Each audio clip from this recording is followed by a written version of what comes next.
গুৱাহাটী হাইকোৰ্টৰ মাটি অধিগ্ৰহণক লৈ উত্তৰ গুৱাহাটীৰ ৰংমহলত উত্তপ্ত পৰিস্থিতি।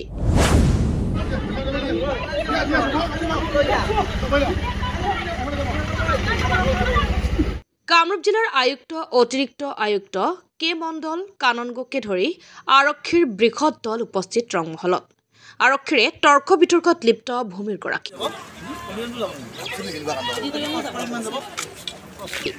কোনো কাৰণতে হাইকোৰ্টৰ বাবে ভূমি এৰি নিদিয়াৰ হুংকাৰ। দুজনকৈ ভূমিৰ গৰাকীক আটক উত্তৰ গুৱাহাটী আৰক্ষীৰ। উল্লেখ্য, গুৱাহাটীৰ পৰা উত্তৰ গুৱাহাটীৰ ৰংমহল গাঁৱলৈ হাইকোৰ্ট স্থানান্তৰ কৰাৰ পদক্ষেপ লৈছে চৰকাৰে। ইয়াৰ বাবে উত্তৰ গুৱাহাটীৰ ৰাজচক্ৰৰ ৰংমহল গাঁৱত অধিগ্ৰহণ হ'ব 128 বিঘা ভূমি। ইতিমধ্যে এই ভূমিৰ গৰাকীক ভূমি এৰি দিয়াৰ জাননী জাৰি কৰিছে কামৰূপ জিলা প্ৰশাসনে। উত্তৰ গুৱাহাটীৰ পৰা গোবিন্দ দাসৰ ৰিপৰ্ট, পি সংবাদ। ভাবে আহি ইয়াতে আমাক মানে গোটেই মাটি জোখমাখ কৰি লৈ গৈছে। আমাৰ হাজবেণ্ডক উঠাই লৈ গৈছে, ওচৰ ঘৰৰ মানুহজনক তেওঁলোকক বলপূৰ্বকভাৱে মানে মাৰ ধৰ কৰাৰ নিচিনাই বুলি ক'ব পাৰি। তেনেকে বলপূৰ্বকভাৱে তেওঁলোকক উঠাই গৈছে, লৈ গৈ তেওঁলোকে জোৰ জবৰদস্তি আহি আমাৰ ইয়াতে মাটি জোখমাখ কৰি থৈ গুচি গৈছে। মানে আহিছে মানে চৰকাৰী কামৰূপ জিলা প্ৰশাসনৰ তেওঁলোক কোন বিষয়ববীয়া আমি ইমান দূৰ ধৰক নাজানিম। হঠাৎ তেওঁলোকে যিহেতু একো আমাৰ লগত আলোচনাই কৰা নাই, হঠাৎ আহিছে, আমি কেনেকে গম পাম?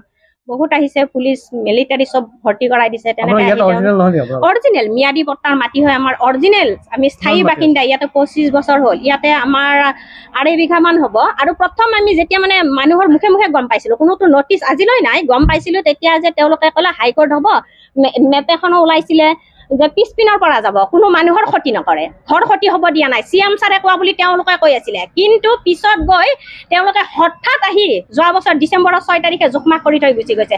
আমি আলোচনা ভিত্তিত গৈছিলো, তাত নটিচ দিয়া হৈছে, বহুত কৰা হৈছে যে আমি আলোচনা কৰি আজি ইমানবোৰ প্ৰশাসনৰ মানুহ আনি ইমান গণ্ডগোল কৰিব লগা নহ'লেহেঁতেন। আমি মীমাংসাত গৈছিলো, তেওঁলোকে কোনো ৰেছপন্স নিদিলে। দিছপুৰলৈ গৈছিলো, ইয়াতে হোৱাটো কেতিয়াও নিবিচাৰো। হয় যদি আমাৰ ঘৰ ক্ষতি নোহোৱাকে কৰি লওক, পিছপিনৰ পৰা লৈ লওক, আমাৰ একো আপত্তি নাই। মাত্ৰ আমাৰ ঘৰ কেইটা বাচাই দিয়ক। পিছফালৰ মাটি খালী আছে, বহুত মাটি আছে, তেওঁলোকে পিছপিনৰ পৰা কৰিব পাৰে। ঘৰখিনি ক্ষতি নকৰাকে তেওঁলোকে কৰক, তাত আমাৰ একো আপত্তি নাই। পুলিচ অহা মানে আমাক একো নটিচ চটিচ একো দিয়া নাই দেই।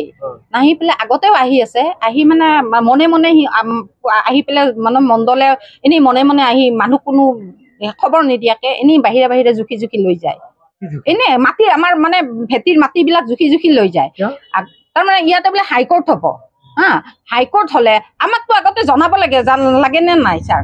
না, জনাব লাগে। আমাৰ পিছফালে ইমান মাটি, আমাৰ এইবিলাক আমাৰ হেৰিৰ মাটি, মানে নিজৰ মাটি, এইবিলাক পট্টা থকা ম্যাদী মাটি আমাৰ নাই, আমাৰ ক'তোৱে নাই মাটি। এইখিনি মাটি এতিয়া মানে ঘৰ বাৰী মানে চব মানে ভাঙি চিঙি পেলাই লৈ যায়। আমি কৈছো আমাৰ পিছৰ যিখিনি আছে আমাক চব সেইবিলাক লৈ যাক, আমাক খালি মানুহকেইটা থাকিব দিয়ক। খালি আমি ইয়াতে মাটি কিনি থাকিম যে আমাৰ মানে হেৰি নাই, একো মানে কোনো ভৱিষ্যতেই নাই আমি থাকিব পৰা।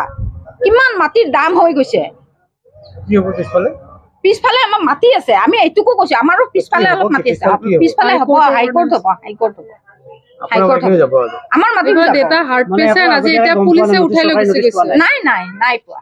আজি পুলিচ আজি কওঁতে মানে জুখিব নিদিওঁতে উঠাই লৈ গুচি গৈছে পুলিচে। আমাৰ মানুহজনক উঠাই লৈ গৈছে, পোনা তামুলী। ইমান হাৰ্ট, এই অপাৰেশ্যন কৰি অনা মানুহ, হাৰ্টৰ অপাৰেশ্যন কৰি অনা মানুহ, চাৰ্জাৰী। এই মানুহজনক একদম জোৰ কৰি লৈছে, উঠাই চেণ্ডেল টেণ্ডেল ইয়াতে পৰি ৰৈছে। মানুহজনক সেনেকে টানি উঠাই লৈ গৈছে। ইমান হাৰাছমেণ্ট দি আছে আজি এবছৰেৰে দি আছে জানে আমাক। আজি মানে এবছৰ ধৰি আমাক মানে কৈ আছে হা, মানে আপোনাৰ মানে জুখিব আহে, মানে এনেকে জুখিব আহে। আৰু এদিন যেতিয়া জুখিব আহিছিলে ফাৰ্ষ্ট তেতিয়া মানে আমাক কোৱা নাই, মানে দৰ্জাখন খুলিছে আৰু ডাইৰেক্ট জুখিব আহিছে। মানে আমাৰ মানুহক কোৱাই নাই যে কি কৰিব আহিছো, কি কৰিব অহা নাই। এনেকে জুখিব আহি আহি আজি কিমান আমাৰ মানুহ বহুত বাৰ গৈছে, মানে মিনিষ্টাৰক লগ ধৰিবৰ কাৰণে, PSRক লগ ধৰিবৰ কাৰণে। লগ ধৰি PSRে কয় খালি মই আমাৰ ইয়াতে একো নহয়, একো নহয়, মানে গম নাপাওঁ, আমি মানে গম নাপাওঁ, আপোনালোকে নিশ্চিন্ত মনে থাকক, এইবোৰ এনেই কৰি আছে, এনেহে কৈ আছে। কৈ থাকি পেলাই সেইটো গ'ল, আমি মানে এনেকে থাকিলো যে নিশ্চিন্ত মানে।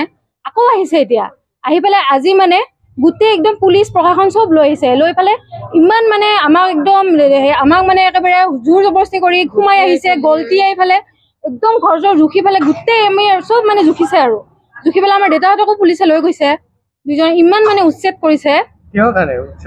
উচ্ছেদ মানে সিহঁতৰ হাইকোৰ্ট কৰিব, আমাৰ গোটেই মানে এইবোৰ মানে মানুহৰ মানে ঘৰ বাৰী ভাঙি পেলাই আমাৰ ঘৰৰ পিছফালে হ'ব কিন্তু আমাৰো মানে ঘৰ মাটি গোটেই একেবাৰে ভাঙি পেলাই এডোখৰ মানে গোটেই আৰু একদম হাইকোৰ্ট নিবিচাৰো নালাগে এনেকে মানে মানুহক অনিষ্ট কৰি পেলাই এনেকে হাইকোৰ্ট এনেকুৱা হাইকোৰ্ট নালাগে মানে যদি মানুহখিনিক বচাই পেলাই হাইকোৰ্ট কৰে আমিতো আগতে এইটো কৈছিলো যে যদি মানুহখিনিক বচাই দিয়ে তেতিয়া আমাৰ হাইকোৰ্টলৈ একো নহ'ব একো নাই আমিতো ভালেই পাওঁ